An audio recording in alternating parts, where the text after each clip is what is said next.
Nottingham Forest are back in the Premier League for the first time in over 20 years. The former European Cup winners are back in the top tier of English football, and I am going to do one season with Nottingham Forest. All right, guys, so this series is all about the team, the tactic, and the games. Each episode, we're going to look at one game per episode, and it is going to run Monday, Tuesday, Wednesday, Thursday, and Saturdays until the season finishes, including the Carabao and the FA Cup. So we could be looking at potentially around 45 to 50 episodes. Today, there's no live game. That will start tomorrow with the Premier League start against Southampton. In today's episode, we're going to look at the tactic that I've put together, a little tweak on Steve Cooper's 3-4-1-2, and we're also going to look at the form, the players that I've got to pick from and potential problems. No transfers made in the summer, but we will make an exception and pick up a maximum of 2 in January if we need to. And I think there is one key area where I think we need to strengthen. All right, guys, let's get into it. Smash a like on today's video. That would be absolutely brilliant. Let me know down in the comments if this is something you would like to see more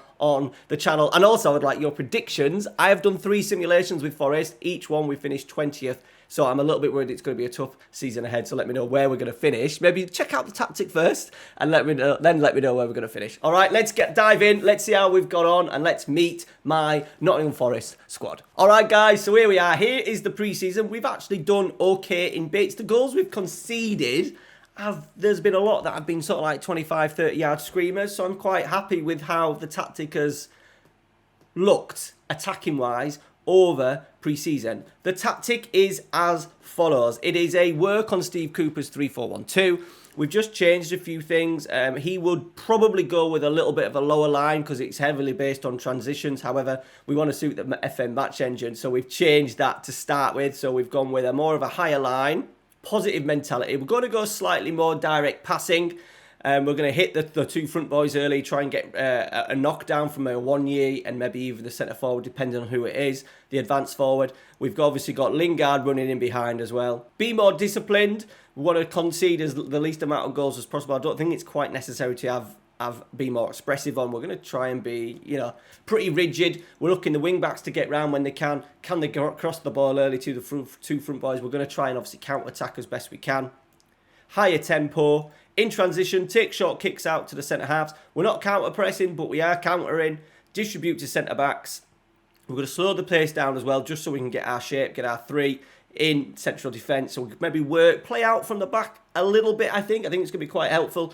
Get the ball to the centre-halves, and then they can maybe distribute either a long ball over the top if there's a high line, or even potentially moving them out to the wing-backs. That's what I kind of want. It's going to be very simple, but hopefully very effective football. And then we're going to sit quite narrow, force opposition out wide. We've got a standard line of engagement instead of just a lower line that you would maybe see a Steve Cooper side do. So there's no tiki-taka, nothing like that. I'm going to just see how the tactic was. I'm hoping that I'm not going to have to tweak, but as this series progresses, you guys, by all means, we're not going to talk transfers or anything like that. Plays for the future. We're not looking at the under-23s, the under-18s, the backroom stuff. And we're doing the training myself as well. But we are just looking at the tactic and the team. Can we survive? Now, the team itself has been very, very busy. Gustavo Scarpa is one player that is going to be joining us in January. The other players I'm not too keen on is the centre-forward area, and I'll talk about that in a minute, but I'm really happy that we can get away with Lingard up until then, and if he's not doing it, this guy with long shots of 15, passes 17, technique 16, vision 16, he's going to be fantastic. But the transfer history for Forest has been pretty impressive, in particular for FM standards. Taiwo Awoniyi is a player that I really, really like. He didn't get actually a game against Newcastle at the weekend, but I think he's going to be an absolute beast. 5 goals in 5 games for us. I'm using him as a complete forward on support.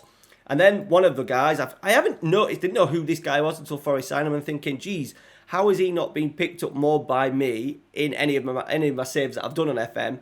Really aggressive, physical, 6'3", left-footed centre-half. We're playing with 2 wide centre-backs. If we go back into the tactic, we're playing with 2 wide centre-halves, so they're hopefully going to get on the ball a little bit. We've got 2 really solid midfielders.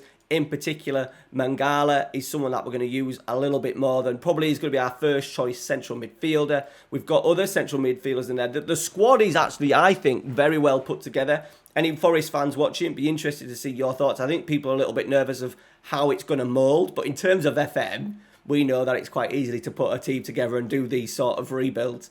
Bianconi's another one. They've brought in players like Toffolo. Steve Cook we're going to use. He's actually starting for us, I think, today. Omar Richards is a brilliant signing as well. Dean Henderson on loan. Jesse Lingard that we spoke about. You know, there's players in every single position. We've got Toffolo who can cover in there. On the right-hand side, we've got Williams and a guy who's injured at the moment called Richie Laria. Bianconi can do a little bit of a job there. Centre midfield, we've got Arta, Mangala, Ryan Yates. We're probably going to go, my first choice 2 in there could be Lewis O'Brien as a ball winner, I think. Tackling 12. Watch Yates. 14. So we probably will go Yates, 6'3" as well. So I'm aiming on them just to get about the park, break things up, get wing backs in play, balls into Awoniyi's feet. The main issue we have got is the centre forwards. We've got a whole host of centre forwards: Awoniyi, Taylor, Graben, and Sturridge, and Brennan Johnson. Now, everyone's gone crazy over Brennan Johnson. Unfortunately, in FM terms, by the looks of it, as you can see, he's not great. And playing in the Premier League, even though the tactic is suited to him, we have got a player instruction on my advanced forward to stay wider, because that's what Brennan Johnson liked to do, working that sort of like right channel a little bit. I also thought that'd help us on the break, enabling us to exploit any fullbacks moving forward and hit easier on the counter-attack. So that's why we've got that. But as I said, he's not that good in the game. So I'm going to show you 3 strikers, guys, and I want you to let me know your comments down. Let me know your thoughts down in the comments. So there's Brennan Johnson.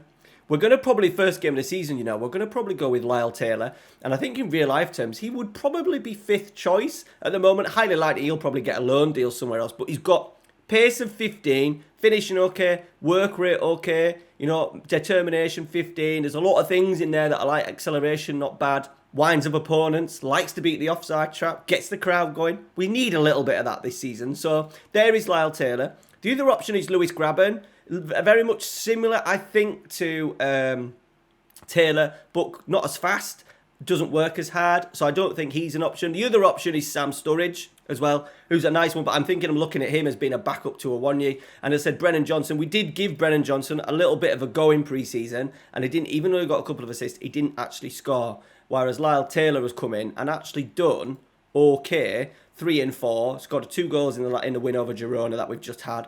There is Jesse Lingard as well, 5 goals in 5 games, shadow striker. It'll be interesting to see how he does during the season. And I said, all the other areas were quite well blessed in depth. You know, there's McKenna, Scott McKenna, who I think in real life would probably play instead of Cook.